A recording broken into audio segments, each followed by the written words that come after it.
well. Thank you so much, Paul. And wow, here we are. I'd like to echo Paul's sentiments to Tiff and everyone who's worked on this conference. Wow, it's quite a process doing this. I think this is for me my fourth that I've been involved in one way or another. And I felt my job for you, Tiff, was to send you lots of helpful text messages. You know, a low energy activity, but frequent.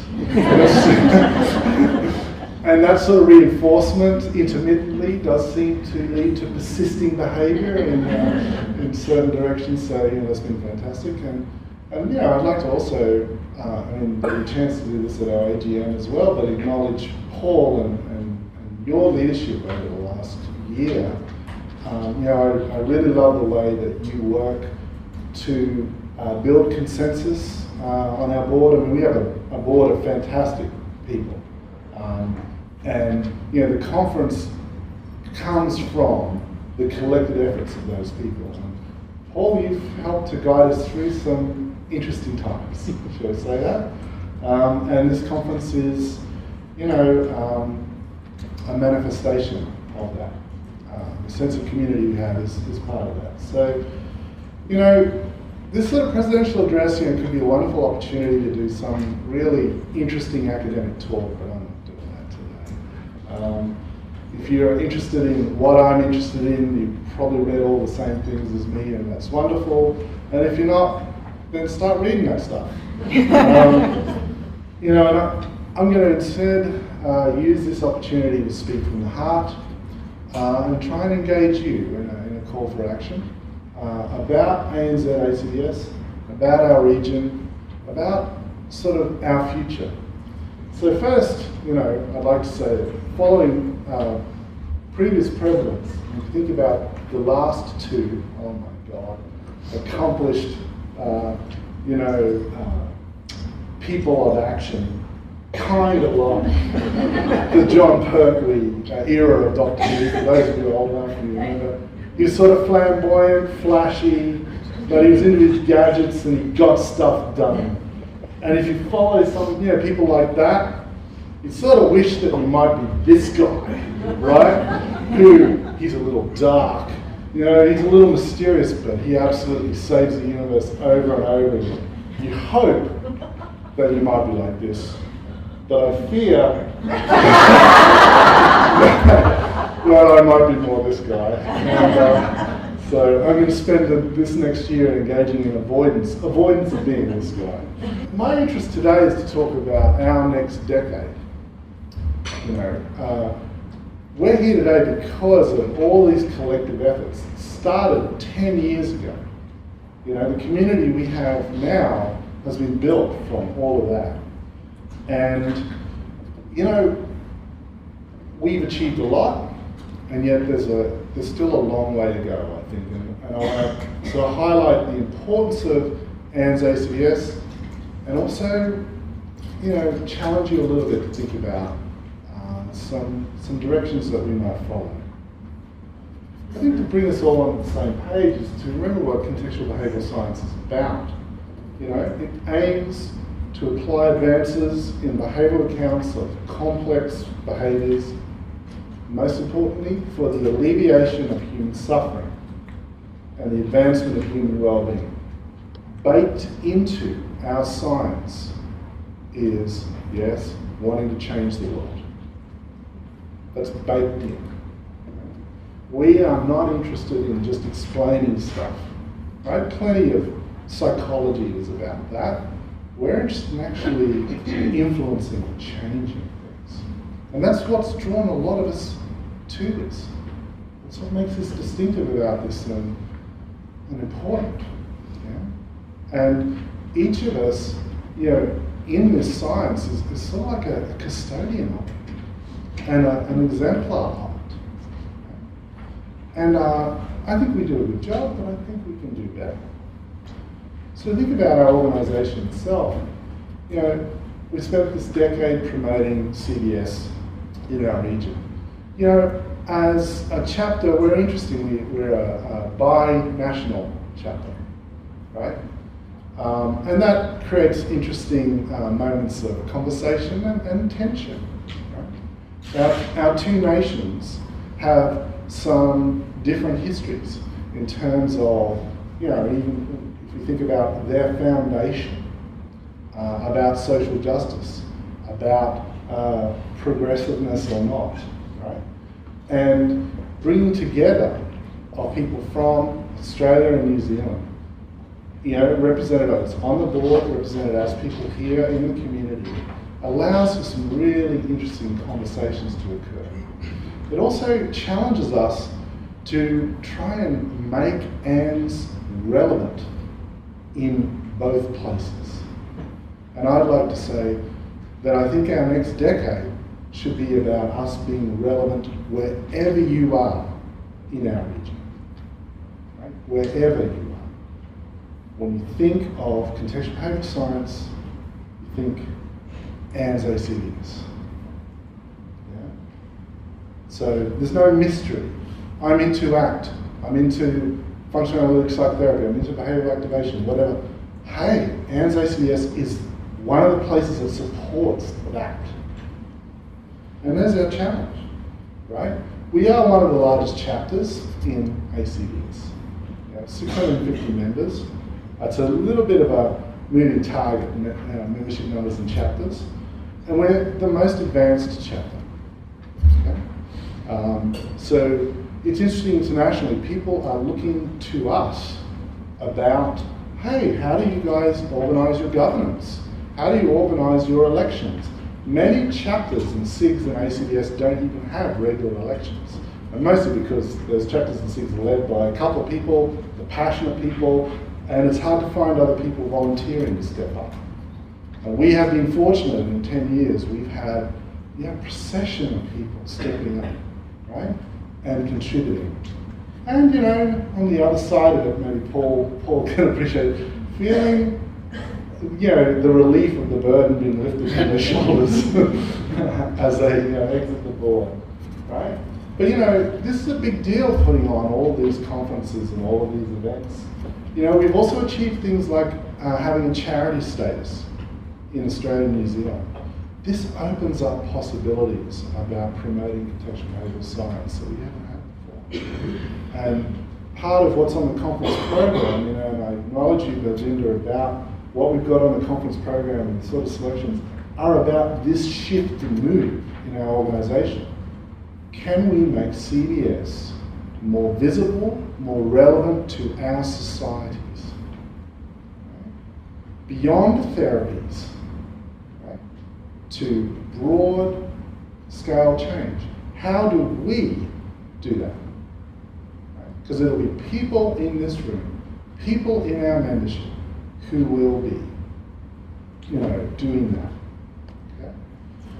And, I think we punch above our weight. Just to show some pride, but not be prideful. We have, members who are making contributions at a world level. I mean, we have a member who's going to be a president of ACBS, right? Things are working. It's also to remember that ACBS is a child of the internet age. Okay? ACBS started really, in fact, you couldn't have planned it better. Really around the time that many more people got online, that mobile internet happened, that in the early days, those of us who were there with ACBS International, that listserv that allowed people, email all the time. It was a marketplace of ideas. It allowed for the organisation to feel intimate, and it allowed for all sorts of interesting discussions. I'd say that listserv these days maybe less a marketplace for ideas and sometimes just a marketplace, right? Shift to, I'm as guilty as any about flogging my particular products on there. But this interconnectedness, right, that has come from having the technology to be able to coordinate across multiple regions, have conversations that are sort of ongoing in an asynchronous way, this is fantastic. It allows for our capacity to really do things. Importantly, it allows for people in any particular locality to actually feel connected to something larger. Yeah. But there's growing pains with this. ACBS International, as the membership grows, well, we've got issues about diversity, issues about how we are inclusive, issues about perhaps how decisions are made, etc. And they're mirrored in ANZACBS too. And yet, I would also like to say that at the times we are in, the times ahead, point to needing organisations like ANZACBS. Think about the future. Right? Now, warning, this next bit's a bit of a down. You think about what the big issues are for our world and our regions. There's your tick box, and there's many more. But we've got things like climate change, we've got like wealth imbalance, fears of terrorism, insecurity, the refugee crisis, how we enhance people's health and well-being.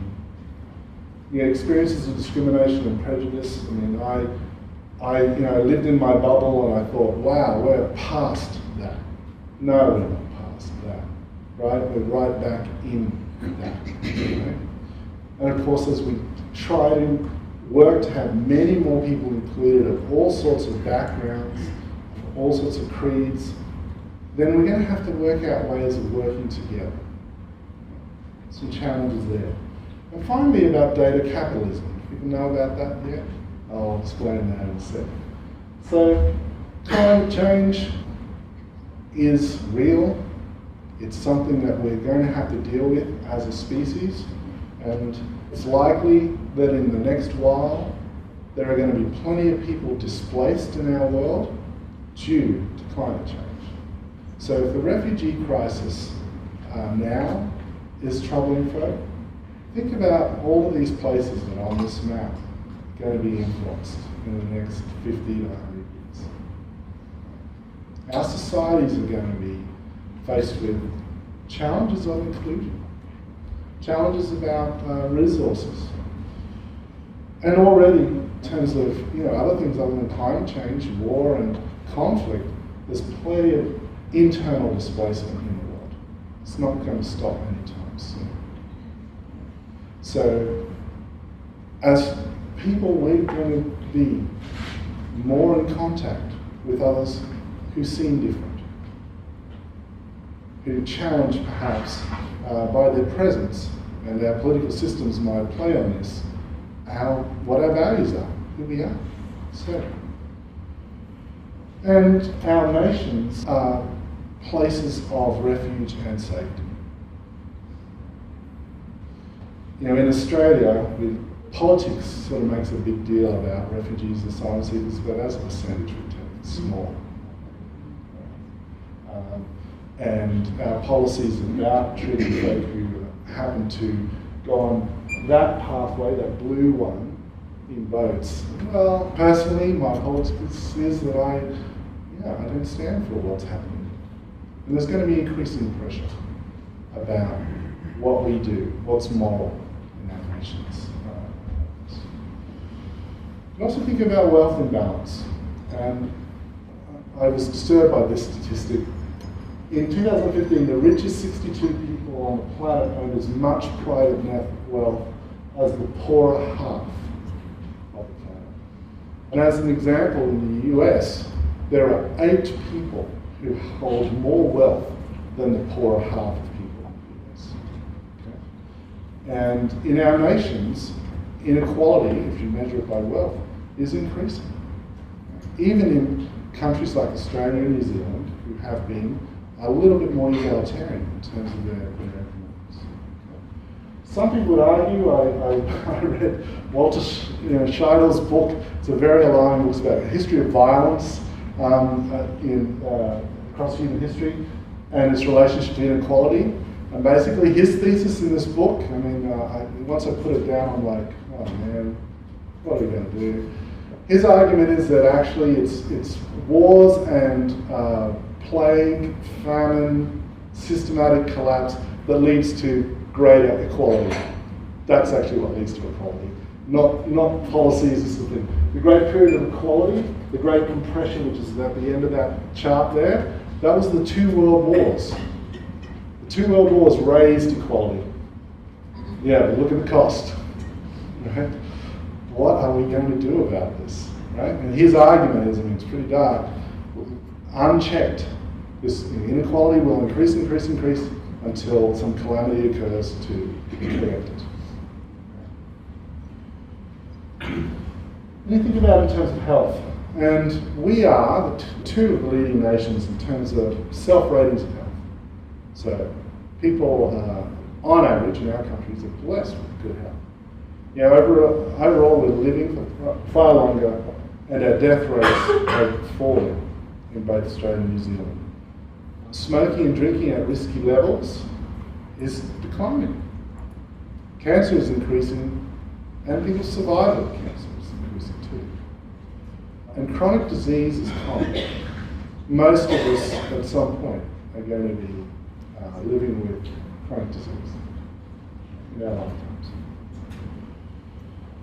And when you look at health in our nations, a large proportion of the health, though, is stuff that's preventable. So the disease, you know, related to tobacco use, to high body mass. I mean, our countries are becoming more obese.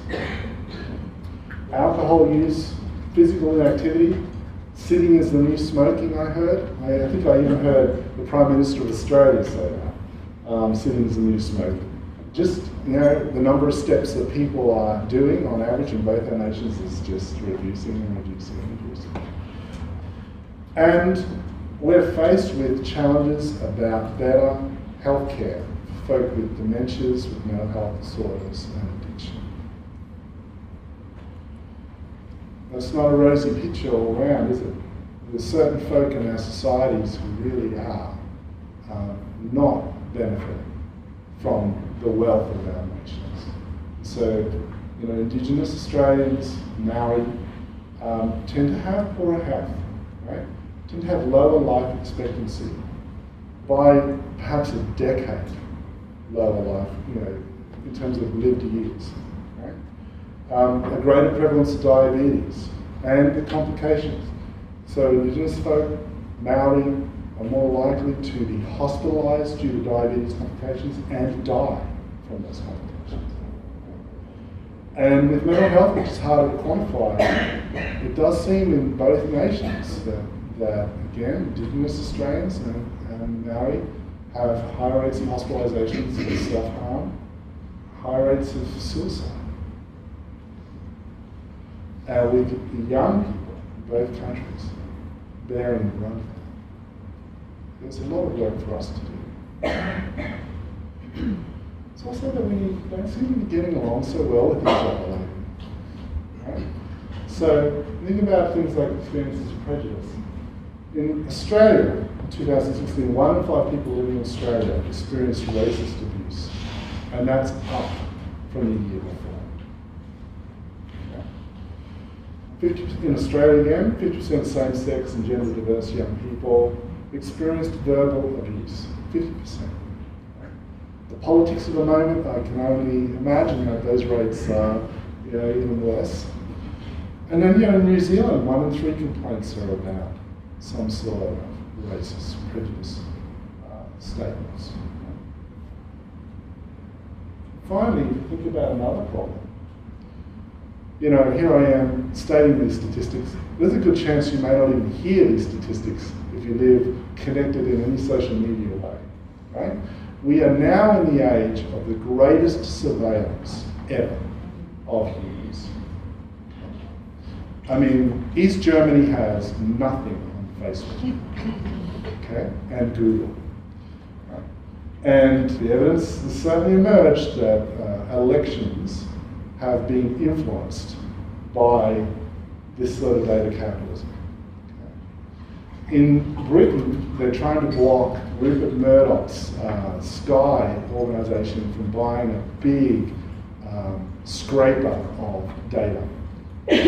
So that not just what you put on Facebook, so that that organisation can also work out what you're doing at home while you're watching television, etc. Joining all this stuff up.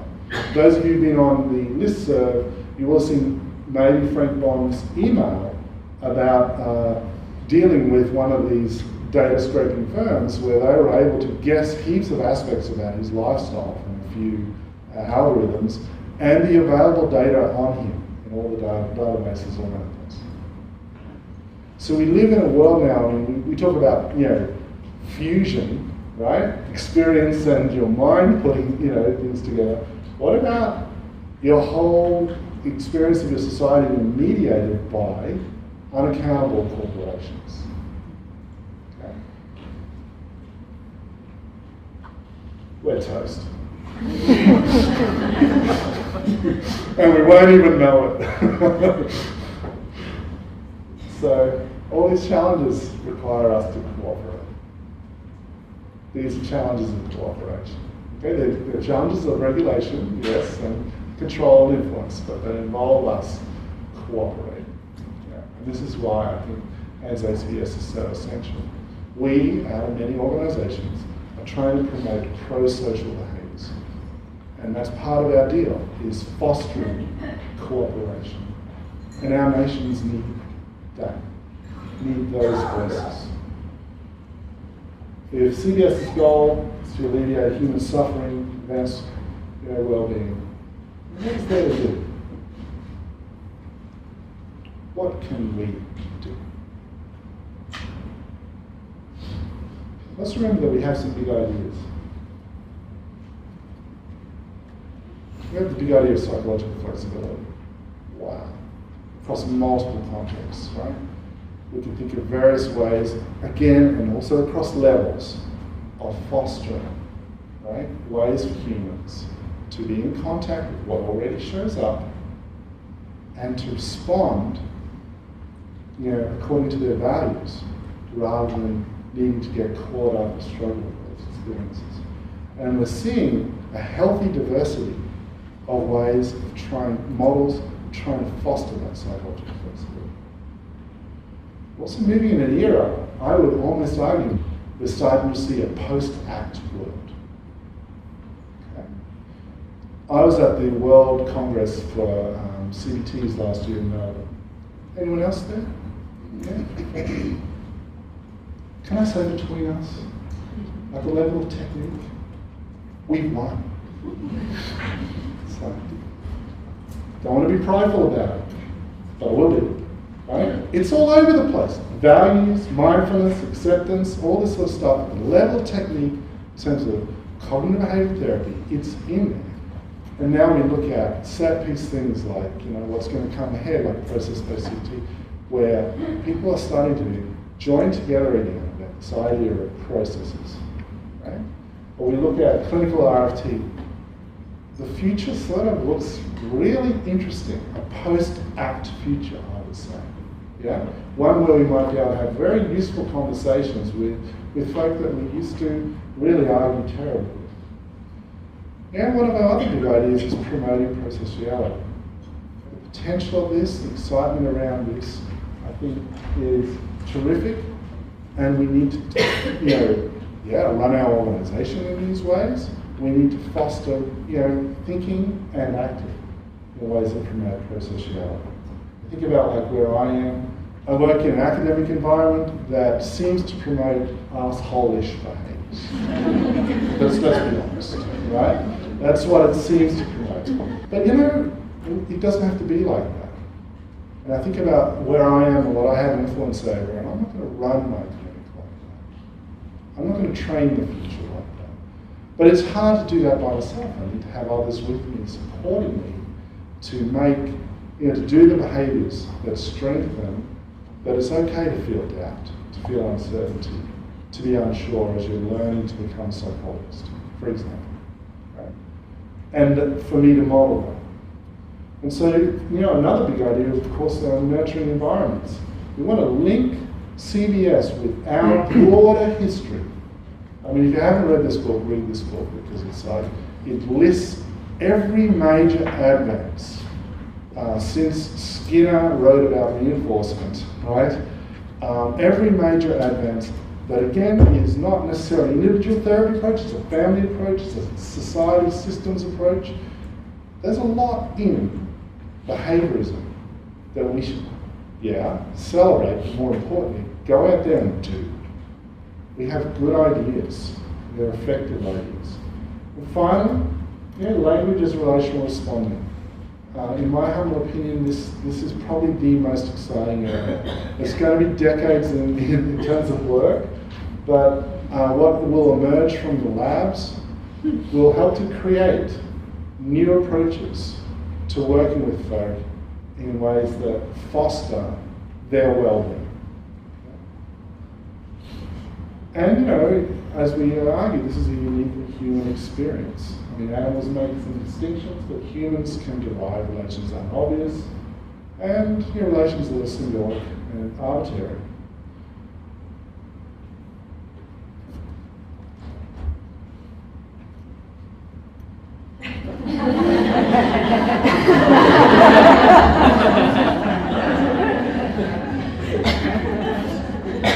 So some ways forward. And I'd say this, following in Louise and Paul's footsteps. This is what I want to engage the board, I want to engage our organisation. And I do this as your servant. I acknowledge my privilege. I'm a white cis male. Some lucky breaks there. And it's led to this. I've benefited from living on stolen land, educated based somewhat on stolen wealth, right? And here I am. And what I put to you is I'm going to serve this community, try and take us to places that in the last decade we dreamt of. Let's make some of this tangible. And so some of it is things we already do, and some of it's things that we are yet to tackle. Some ways forward. I think we should build our community. I think we should find ways to reach people where they are. I think coming to a conference is great, but folk who come to the conference, some of them are the hardcore. They come to conferences, right? What about reaching all those people who don't come to conferences, who can't, right? How do we reach them? How do we make the organisation relevant to them? Okay? I think we need to step out of our echo chamber. I think we need to engage with the mainstream. And we need to pursue influence.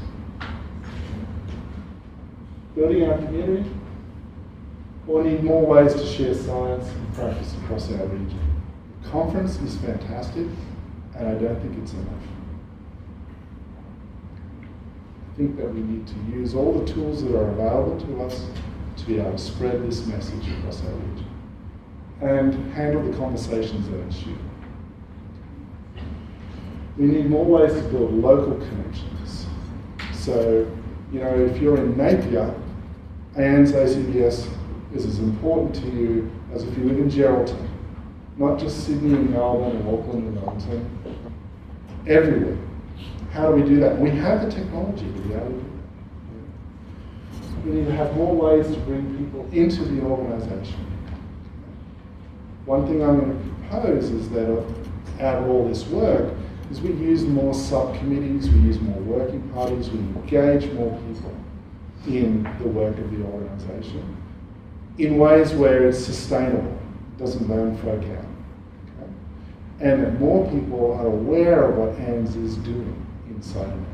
Increases transparency and openness, and maybe allows us to get quite a bit done. We have to find more ways to collaborate with fellow travellers. There are other organisations and people out there in our region who are interested in the same things as us. Slightly different takes on it, but there's a lot there that we could work from. Frankly, we need more of us. Yeah. We have a great message. We're good at maybe getting that message out there. I mean, let's think about one factoid that I hold is 14,000 health professionals in Australia and New Zealand have been trained in acting. Okay? Now, that's due to the efforts of just a few trainers. Okay? When I arrived at La Trobe University as a supervisor in my clinic, My students were using it, right? Not taught it, using it. It's there on the bookshelf. People will use it. They're aware of it. That message is out there. Whether it's done very well is another thing, but it's there, right? And so, how do we leverage people knowing about this? Okay. We need to step out of the echo chamber. And I live right inside the echo chamber. In fact, yes, I sent a tweet about 8 minutes ago about this speech. Yeah, that's what I'm like. My robot sent a tweet for me about this presentation. I live inside the echo chamber, but look what the echo chamber leads to. Last year, I lived in Britain for a long time. Brexit was like a gut punch. Helped me realise I really lived in my little bubble. And it all reflected back to me, echoed back to me. Wow, how could this happen? How could this happen? Yeah.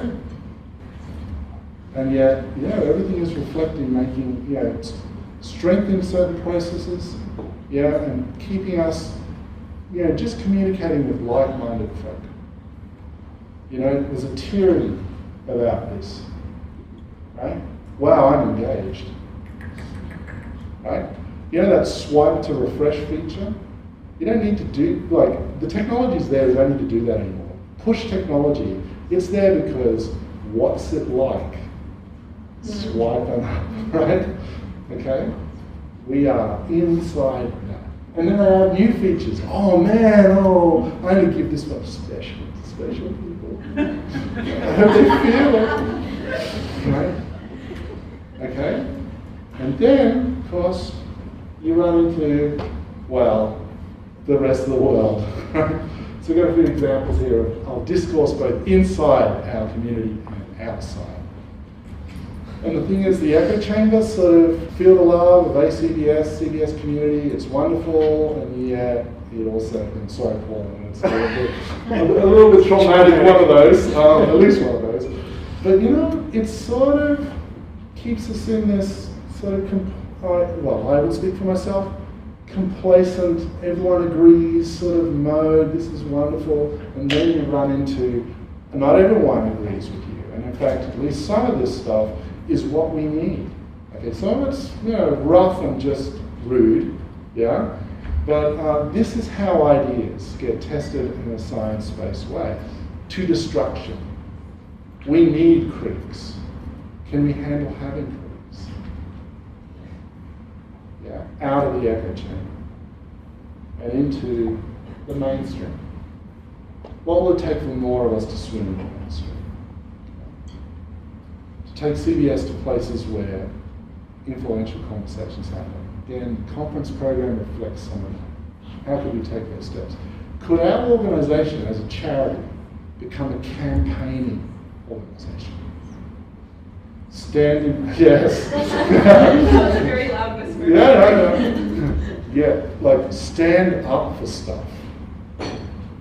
Join with other organisations about that, yes. Campaign together. Don't burn ourselves out with that, but actually stand for things. You think about, again, in Australia, things like in the Northern Territory, have juveniles treated in detention, using aversive punishment. Hello, our science says stuff about that, right?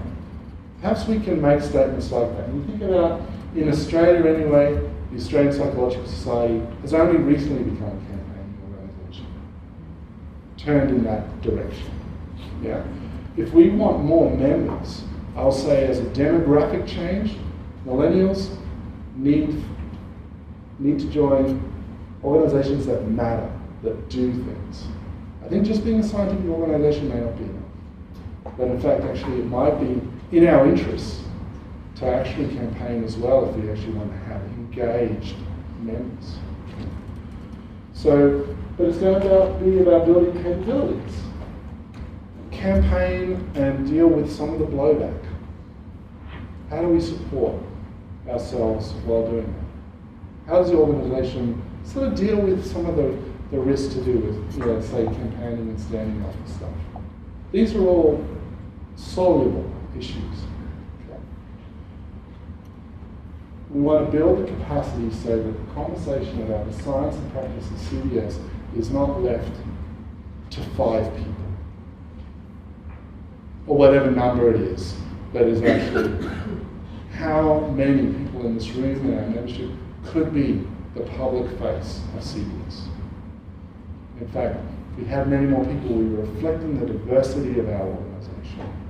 That would be fantastic, wouldn't it? Yeah? Not owned by anyone. Okay. And how can we in public defend the defensible while acknowledging what we've done? How can we work with others for mutual benefit so that CBS has relevance? So we're beyond the loving to actually fiercely out there in the world, standing for something. And we're already doing that, so I don't want to suggest that it's not just more and more people doing it. How do we as an organisation grow that capacity? So I think we should pursue influence. I think that influence should not be left to just a few people. Our ideas are useful, hooray, now what? Okay? So we need to increase our access to decision makers. We need to work out how to craft our CBS message. Okay? We need to grow future influences. That's why I think subcommittee work, people being co-opted onto the board, growing the next generation of people who are going to show leadership is an essential part of our activities as an organisation. Right? Getting into positions of influence and working with others. In my profession in clinical psychology, ACT in Australia is still sort of a joke. Okay? And partly that's because there aren't enough of us in faculty yet. Sad state of, wherever you sit on the politics about psychology in Australia, if you don't have people in those positions, things don't change. How do we support people to get into those type of positions? Okay? And how do we remain determined over time, not burn out? Stick to it. How did you do it, Tiff? We'll find out over a beer later on, right? As an exemplar of doing this, right? Of that persistence over time, the face of some, pretty powerful adversities. Your example is, what we can have happen in this organisation, supporting each other with fierce compassion. So, now it's your turn. You'll see on the tables in front of you, there's some speech bubbles and little coloured pieces of paper. What I'm interested in engaging in is your ideas about where we should go. I've got a few that I'm going to share in just a minute. But I want to start we're going to start this conversation. We're doing it more also on Sunday too.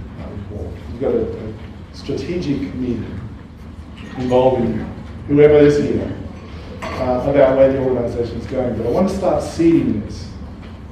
Here's my broad view, right?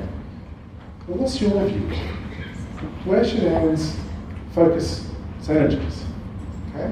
Let's assume there are going to be more conferences, more events. But beyond that, what would you really want ANZ to stand for? Have some ideas about that? Write on the speech box.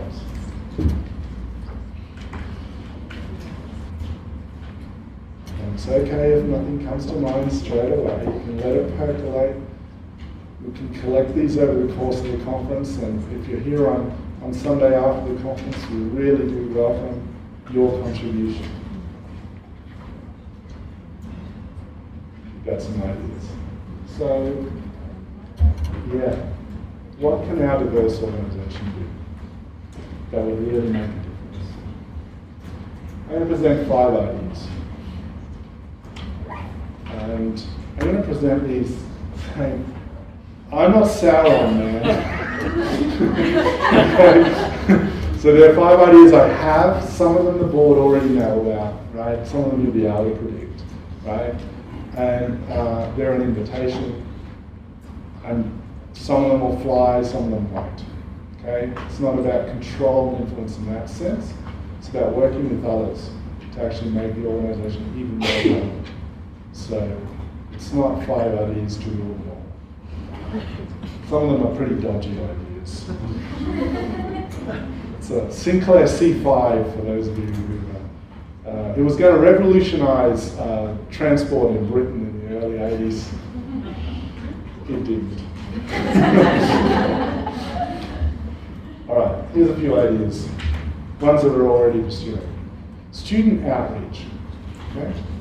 So I started, well, actually after Trump was elected, to start to try and understand the modern Republican Party and where this comes from.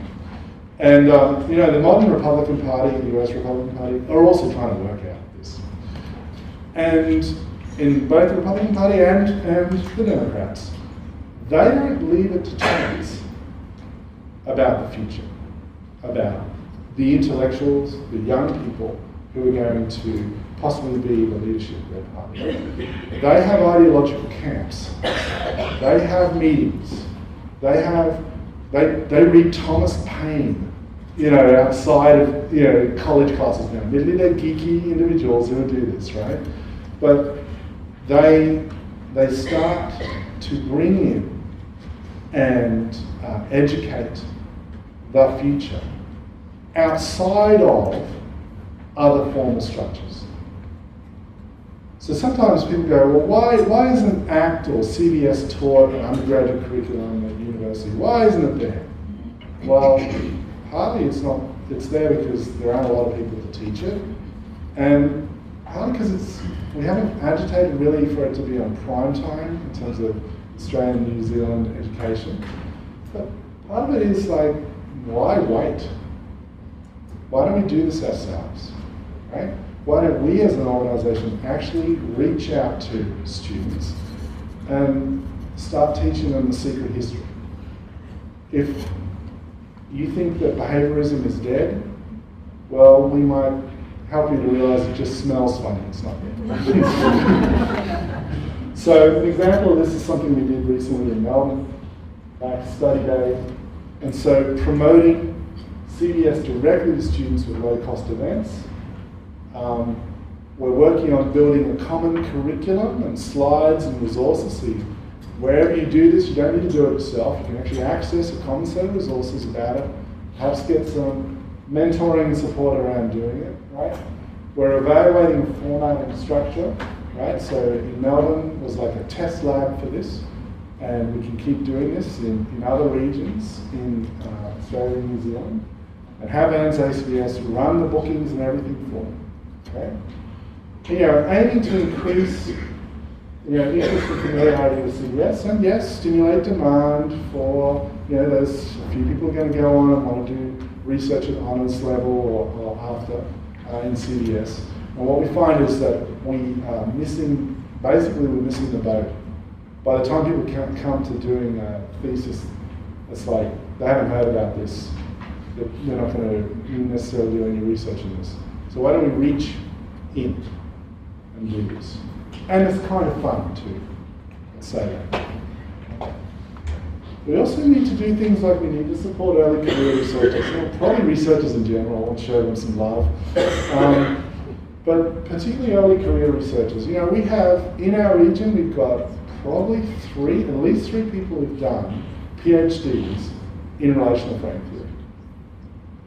What's it like for them to try and get onto, you know, a university or a research-based role in an organisation? It's as hard as with anyone else, right? What support are they getting, right? Because when we get people in those positions, that's when stuff happens. Right? We need to be able to try and support those folk to get into those positions. It's key to our ability to influence. So providing many more ways to network, online and in person.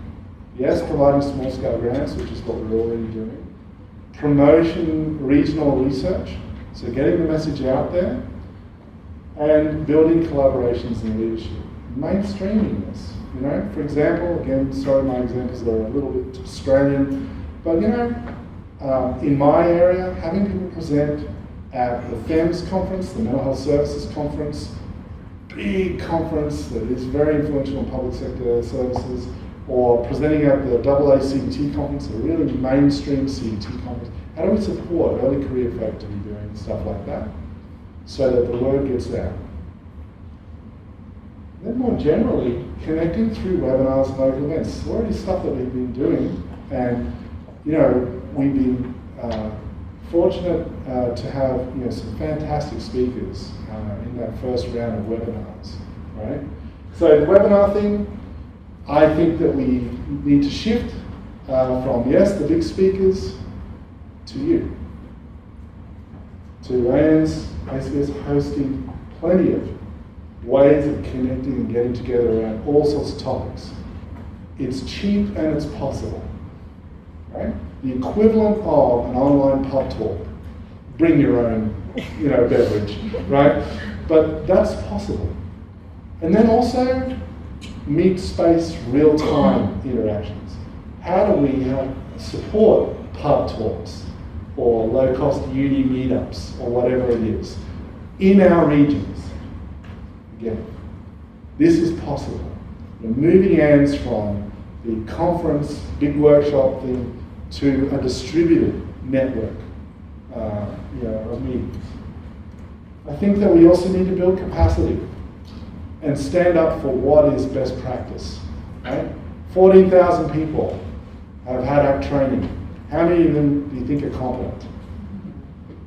So many people have experienced that training, but the big gap is about supervision. The big gap is that 5 years, or however long it is, maybe the rest of your life, of the craft of doing CBS interventions, right? Of continuing to work on and being supervised and dealing with the doubt and uncertainty and all that sort of stuff. Maybe ANZ can play a role in that, about standing up for what is best practice, about creating infrastructure to support the development of supervisors, etc. Right? So, yeah, developing some consensus guidelines for supervision, hosting events that increase competencies in supervision. So Tamar, thank you for that idea that we haven't yet pursued. And hosting trainings in fundamentals such as functional analysis. So a variety of trainers have said to me, people are familiar with that, but actually don't know about functional analysis, right? Well, who's going to do the unsexy work of teaching people functional analysis? If we care about it, we should do it. We should do it, yeah? Finally, collaborating and campaigning. Here's just a list of organisations who share some aims with us, okay? Where we can host events, we can work with them to achieve particular goals. And then you think of campaigning. Then as a charity, we may be able to work with others in various ways to campaign to have CBS be relevant. So a fantasy collaborative event, for example, might be really breaking ground in our region about clinical RFT. We know that there are people, CBT leaders in our region who are interested in RFT. There are people who will say things like, ACT, what a load of crap. But RFT, there's something to that. Why don't we collaborate with them to start those conversations?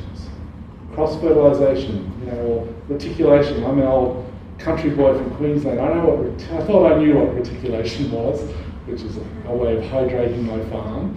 But no, in fact, it's this distributed networks again. We can do stuff like this. It's about approaching people and working with people and looking reasonable over time.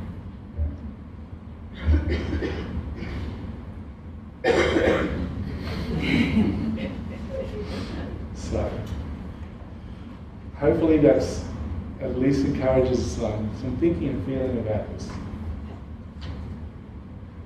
I think the thing, a quote I hold close from Fred Skinner, failure is not always mistake. It may simply be the best one can do under the circumstances. The real mistake is to stop trying. We can persist. We have the tools. We have great people in this community, and we can bring others in. Yeah?